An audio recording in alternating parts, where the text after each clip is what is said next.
my name is Alfred Hitchcock, and I would like to tell you about my forthcoming lecture. It is about the birds and their age-long relationship with man. It will be seen in theaters like this across the country. In my lecture, I hope to make you all aware of our good friends, the birds. Theirs is a noble history, and through it all, man has played a conspicuous part. This cave drawing is one of man's earliest sketches of his feathered friend. One can see at once the loving care with which the artist depicted his subject. The story of man and his friends, the birds, is filled with many fine examples of ways in which these noble creatures have added to the beauty of the world. Take this plumed hat from the period of Charles I. How proud the birds must have been to have their feathers plucked out to brighten man's drab life. Here we have a later model, a refinement of the first.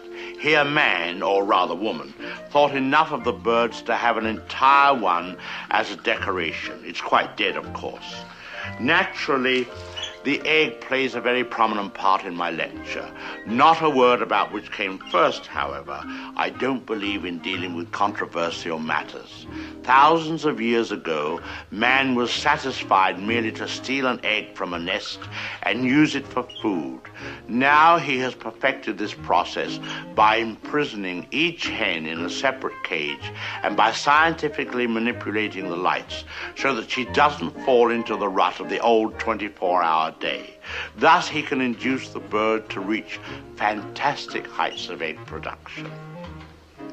Originally, there were many varieties of birds on Earth. Some have become extinct. The great auk, the passenger pigeon, and the famous dodo bird have all disappeared. Actually, they didn't exactly disappear. They were simply killed off. But of course, this is nature's way. Man merely hurries the process along whenever he can be of help. Man and birds have been responsible for a great many advances in our civilization. For example, the bird was the inspiration for the invention of gunpowder, and it was his speed that brought about the development of the shotgun. But man has not been unmindful of his debt to the bird. We have honored our feathered friends in many ways. We cage birds and show them off proudly in most of our zoos. And the turkey is traditionally our guest of honor at Thanksgiving. I suspect you never realized that if it weren't for birds, even some of our pastimes would suffer noticeably. Duck hunting, for example. Granted, bagging a fellow hunter can be diverting, but the supply is rather limited. I hope you don't mind if I have something to eat, but I'm rushed today. Planning the lecture has been most educational for me. I've begun to feel very close to the birds and have developed a real sympathy for our little... What was I saying? Oh yes, I've come to feel very close to the birds and have come to realize how they feel when... I don't think I'll eat just now. Hardly proper with all of you here. Surely the birds appreciate all we've done for them. Don't you? Beautiful cage, fresh water, no other birds to bother you, none of that blinding sunlight. Oh! Now why would he do that?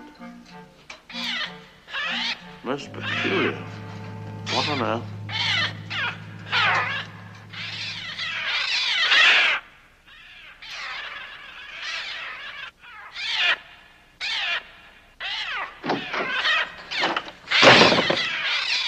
They're coming!